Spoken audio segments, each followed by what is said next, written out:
भारत की सबसे बड़ी फैंटेसी स्पोर्ट्स कंपनी ड्रीम 11 के लिए 2025 का अगस्त महीना किसी थ्रिलर फिल्म का सीन बन गया है। सरकार ने ऑनलाइन मनी गेमिंग पर बैन लगा दिया, जिसने कंपनी की कमाई को रातों रात ठप कर दिया। कंपनी को बड़ा नुकसान हुआ। एक ऐसी कंपनी जो करोड़ों का मुनाफा कमा रही थी, अचानक एक ही दिन में बर्बादी की कगार पर आकर खड़ी हो गई। आखिर कंपनी ने कितना पैसा गंवाया है? क्या अब कंपनी में लेऑफ्स होंगे? और सबसे बड़ा सवाल, आगे इस कंपनी का क्या होगा? तो इस वीडियो में इन सभी बातों पर बात करेंगे और इन सभी सवालों के जवाब आपको देंगे। नमस्कार, मैं उत्कर्ष प्रताप सिंह और आप देख रहे हैं TV9 भारतवर्ष। 21 अगस्त 2025 को खबर आई कि भारत सरकार ने ऑनलाइन मनी गेम्स पर पूरी तरह रोक लगा दी है। इसका मतलब था कि ड्रीम 11 जैसे प्लेटफॉर्म जहां लोग पैसा लगाकर फैंटेसी टीमें बनाते थे और इनाम जीतते थे, अब गैर कानूनी हो गए। ड्रीम 11 की 95% कमाई और सारा मुनाफा इन्हीं पेड कॉन्टेस्ट के जरिए आता था।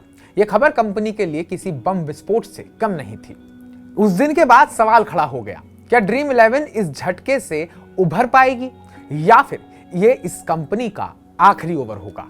22 अगस्त को ड्रीम 11 ने अपने सभी पेड कॉन्टेस्ट को बंद कर दिया। अब कंपनी ने free to play online social games पर फोकस करने का फैसला किया है। ये वो गेम्स हैं जहां लोग बिना पैसा लगाए सिर्फ मनोरंजन के लिए खेल सकते हैं। लेकिन सवाल ये था कि बिना पैसे की कमाई के कंपनी कैसे चलेगी? कर्मचारियों का क्या होगा? हर कोई सोच रहा था कि ड्रीम 11 अब छटनी शुरू कर देगी, लेकिन हर्ष जैन ने एक ऐसा दांव खेला जिसने सबको चौंका दिया। 25 अगस्त को मनी कंट्रोल को दिए इंटरव्यू में हर्ष जैन ने ऐलान किया, हम कोई छटनी नहीं करेंगे, हमारे सारे कर्मचारी सुरक्षित हैं। उन्होंने बताया कि ड्रीम 11 के पास इतने पैसे जमा हैं कि कंपनी कई साल तक बिना किसी परेशानी के चल सकती है। लेकिन यह सिर्फ शुरुआत थी। जैन ने कहा, 95% कमाई चली गई तो क्या, हम अपनी प्रतिभा के दम पर नए प्रोडक्ट्स बनाएंगे और जो भविष्य में कमाई करेंगे। जैन ने बताया कि ड्रीम 11 अब आर्टिफिशियल इंटेलिजेंस के साथ खेल से जुड़े नए मौके तलाशेगी। स्पोर्ट्स कंटेंट, कॉमर्स, फैग एंगेजमेंट, एनालिटिक्स और मर्चेंटाइज सब कुछ एआई के साथ बदलेगा। उनके पास 500 इंजीनियर्स की फौज है जो इन समस्याओं को हल करने के लिए तैयार है। 26 अगस्त तक ड्रीम 11 ने अपनी नई रणनीति साफ कर दी। कंपनी अब अपने दूसरे platforms fan code, dream set go, dream game studios और ड्रीम मनी पर फोकस करेगी। साथ ही नए प्रोडक्ट्स लॉन्च करने की योजना बना रही है, खासकर क्रिएटर इकोनॉमी और एआई के क्षेत्र में। ड्रीम 11 की कहानी किसी फिल्म स्क्रिप्ट से कम नहीं है।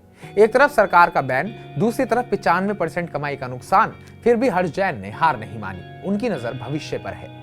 एआई, नए प्रोडक्ट्स और भारतीय खेल प्रेमियों का प्यार है। कंपनी ने फाइनेंशियल ईयर 23 में 6,384.49 करोड़ रुपए का रेवेन्यू कमाया था और अब उनके पास इतना कैश है कि वे बिना डरे नई पारी खेल सकते हैं। अब सवाल जो बचे हैं, क्या ड्रीम 11 का यह नया गेम प्लान कामयाब होगा? क्या एआई और free to play games company को फिर से शिखर पर ले जाएंगे? ये थ्रिलर अभी खत्म नहीं हुआ। भारतीय खेल प्रेमी और ड्रीम 11 के फैंस इस कहानी के अगले चैप्टर का बेसब्री से इंतजार कर रहे हैं। तो आपको क्या लगता है, क्या ड्रीम 11 अपने आप को यहां से वापस ले आ पाएगा? क्या ड्रीम 11 आगे सरवाइव करेगा?